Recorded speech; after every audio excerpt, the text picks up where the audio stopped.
Oh, was that a binky? Is this a bassinet? What am I doing here? I mean, babe, this is Anna. Something really weird's happening, okay? Why don't you come with me? So, you're Anna, and I'm Michael. Where's the baby? Anna, honey, wake up. Oh, I have had it.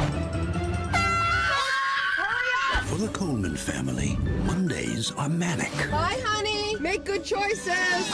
Wednesdays are wild. And for Anna and Tess, there's never enough time to really understand each other. What? Time's up. It's after 6. But on Friday, You think my life is perfect? You couldn't last one day in my high school. Cookie. that's all about to change. Because things are going to get a little freaky. Okay, just in time for Freakier Friday, we decided it was a great time to look at Freaky Friday, Freakier Friday, and the philosophy of mind themes in them. And there's actually a lot more than you might think. These films are really a fun way to think about philosophy of mind, and particularly the view substance dualism. Your soul and your body are separate things to some degree, and we'll get into the weeds with that later. But obviously, it's not even possible to have a body swapping movie if your brain and your consciousness are the same thing. It's a little more surgical at that point. A little less fun. That idea comes up in the view like physicalism and philosophy of mind. And we actually did a video on Tenet, which looks at some physicalism stuff. If you haven't seen that one, feel free to check it out here. But today we're going to be on the other end of the spectrum, looking at substance dualism and the idea that your body and your soul are different substances. And I'm looking forward to pulling some of those themes out of these films. Let's do it. Let's take a look at the scene where they swap bodies in the Freaky Friday. I sound like the guy in that Lakers video. We're here live to the show. Let's watch that first body swap scene in Freaky Friday. Blair.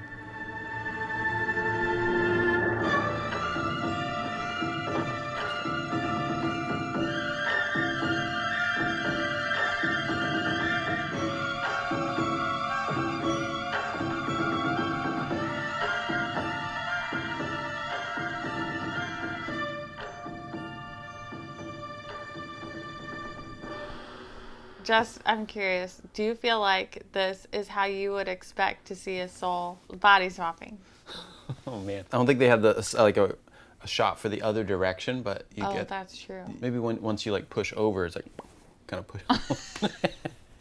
But yeah, I think that's an appropriate picture. It actually kind of relates to some of the reading I've picked up on in near-death experiences. Definitely. One of the very first things that came to my mind was similarities it has with near-death experiences, out-of-body experiences, with the sense of like, oh my gosh, now I'm floating above my body. Oh, I might be near the ceiling. I might be moving somewhere. I might be flying somewhere. And I'm probably definitely able to see myself in third person. Not necessarily something we see in this part, although I would argue at the end, when they swap, they're both awake, and so they kind of have this like, whoa, my soul just left my body. They're like watching and waiting for their soul to re-enter their body, and then dives right back into them. For sure. You hadn't seen this film until we were prepping for this video. We actually got to watch it with your mom too. It's actually kind of interesting that we watched this with your mom, with her out-of-body experience. Yeah, at some point when she was giving birth to my sister, her blood pressure dropped way down. The way she describes it is she kind of slipped out of her body, was able to look down from above, kind of like the movie, and witness things that were going on in the delivery room. And maybe just a little bit later, they addressed her blood pressure. And then she said she just sort of felt like she,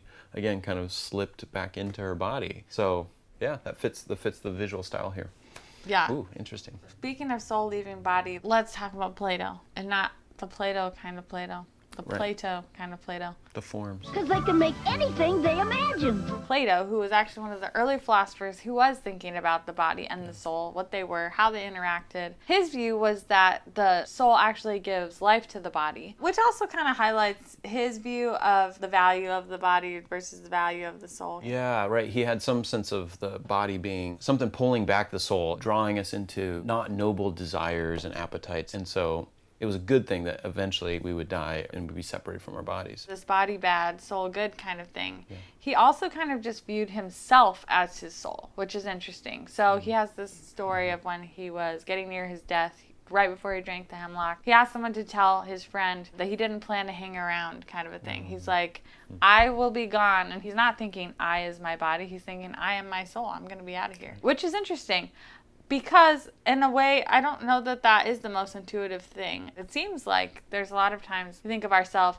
as our body and as our conscious life. But it is complex. And so we actually kind of see that confusion with some really fun creative writing here in this scene. Hannah, come here quick. What? Mom's dead. I'm dead?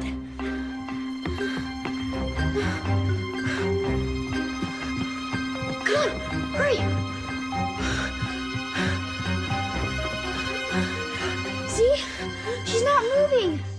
Oh my God. No, wait, it's breathing. I'm not dead. What? So this scene with her trying to figure out, am I dead, am I not dead, kind of captures the complexity that we intuitively feel about what really makes us us in terms of like my body is my soul, me is what is me, which is fun. And I actually think it's a fun thing that continues on in the Freakier Friday movie too. Who am I? It's me, it's Mom. If you're me and I'm you, then who's that? I'm Grandma, sweetheart. Next up, Rene Descartes, who's kind of like the father of substance dualism. Or grandfather. He had this core concept that the physical and the mental things are different kinds of things. One way that he tried to show this is by looking at something called spatial extension. Physical things seem to take up space, are spatially extended, but mental things don't really seem to take up space. They're not spatially extended. In other words, you're not going to have too many memories that your brain kind of gets too full, or that you have to like rent like a storage unit for all of the loyalty or the love that you have or External something. hard drives or cloud storage. Right. Thank goodness. Cloud storage. Oh my gosh. But physical things obviously do have spatial limitations. Like you can't just fit a physical thing into any space. Square peg in a round hole kind of vibe. Yeah, clearly the physical world is mathematizable, it's measurable, it's got increments. But the mental life, or even our sense of self, any sort of spatial language is clearly metaphorical. Metaphors are gonna go over his head. Nothing goes over my head. You can kind of think, wait, when exactly does the memory kind of end and like it stacks on the emotion? Like it just doesn't, it's not a very plausible way of conceiving or conceptualizing it. That kind of spatial element is something Descartes really make explicit, and it relates to things also like the divisibility, because if you're extended, maybe you're divisible. Right. Like, not that we want to think about this too much, but your body could get cut up. But in theory, you can't like divide your consciousness in some way. What's interesting about all these observations from Descartes is, again, that the mental and the physical seem like kind of distinct sort of things. And the spatiality is a really interesting way that he explored that. And how do we see that in Freaky Friday? Well, we get to see this weird moment where a different soul enters a different body. And even though Anna, the daughter, is actually shorter than the mom, we don't see this weird moment where like her soul doesn't have the reach to control her mom's legs or something. And we don't also see something where like her mom Tess, her soul is like flowing over out of Anna's body because she happened to be taller before the swap occurred. Yeah. Like, I don't even know what that would mean. But we don't even really expect that to happen because substance dualists point to an intuitive sense that the mental and the physical are different kinds of things. So we're going to talk about one more interesting substance dualist theme that we see in Freaky Friday, and that is the idea of the persistent self. Right. Do you want to tell us kind of that idea? So that persistence idea is it seems to be the same I, the same self through time. Even though we say, tomorrow I might change, I'm going to have a different belief or different attitude or whatever, we're like, that's totally going to be me. Different philosophical views about the nature of the self try to make sense of that in different ways. Sometimes they'll say things like, well, I have a kind of a flow of psychology, and it's sort of like the beliefs and ideas have a kind of like weaved journey. And there's issues with that because now we're like, well, your psychology did change in high school, so is it still you? There's also this really strong sense that that was literally me, not just a number of beliefs and ideas and attitudes or something that have evolved over time. So that would be a kind of psychological way. Maybe a physical one would be something like the persisting self is about having the same cell bits. Well, those are changing. The brain, like the rest of our body, is always going through part replacement. So it really isn't you. For instance, let's say a criminal commits a crime. We finally catch him 20 years later, and he's like, well, that wasn't me. I mean, all my cells have changed since then. You're like, dude, it's still your fault. You got to go to jail. He's like, that was my past self. Like, none of these cells were even there. But substance dualism has a different reference for something that's genuinely the same self through time. Physical stuff does go through these little changes because it's made out of stuff. But if something is like a spiritual entity or a substance, has a consistent state like this, it can just continue in its being while other things can change in other ways. Right. So in that view, the soul is kind of what grounds you as you through change. That's right. Kind of a thing. Grounding's a good word. But does this even show up in Freaky Friday? Yes, it does. It does. So, for instance, there's this great scene where Anna is having to go in her mom's body to her therapy practice or whatever, and her phone is going crazy. And one of the calls she picks up is a root canal appointment, and she's like, no way, I'm not going to that. Want to get that? Oh, no way, I'm not answering that thing again.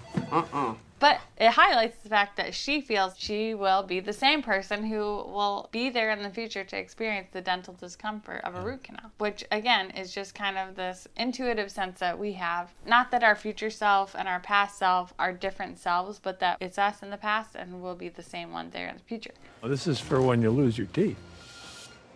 I'm gonna lose my teeth.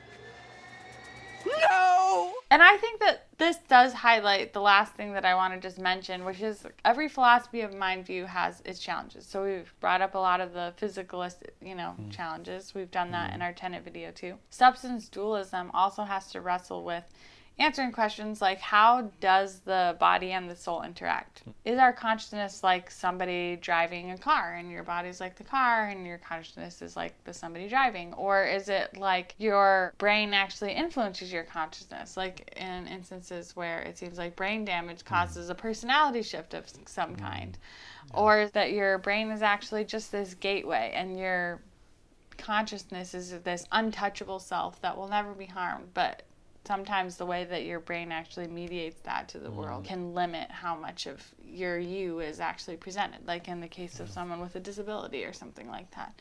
These are questions that I always have when it comes to substance dualism, and they feel like one of those things that the view wrestles with and different people take different approaches to answer. Yeah, each view has certain puzzles because there's some deep mystery of the connection between these things or the exact nature of the things. But the interaction problem, I think that goes all the way back to Descartes. We still know that part of what's going on is this interaction, this connection, and we have a robust sense of this is my body. This is where myself is meant to be housed and to function and do things. And exactly how that might work is a deep mystery, and there's a lot of thinking about it, but it's not a given how that would work out. Yeah, maybe we'll get to look into some of those views great. in more depth in another episode. All right, so that wraps up our look at Freaky Friday, Freakier Friday, and substance dualist themes, and it has been super fun. I bet back in 2003, you did not know all these themes were coming up when you were watching this the first time. But you're all queued up for Freakier Friday, and I hope it can help you enjoy it at a whole new level. What are you doing down there? Stretching. And thanks for joining us at this channel. If you enjoyed this kind of content and you're interested in seeing more, feel free to like this video, subscribe to the channel, and if there's a film you'd love us to take a look at or a philosophy concept that interests you, let us know in the comments. We would love to check that out. That'd be great. Thanks again, and hopefully see you back next time. Next time. Watch out for the fortune cookies, though. Yeah, don't. I would recommend staying away.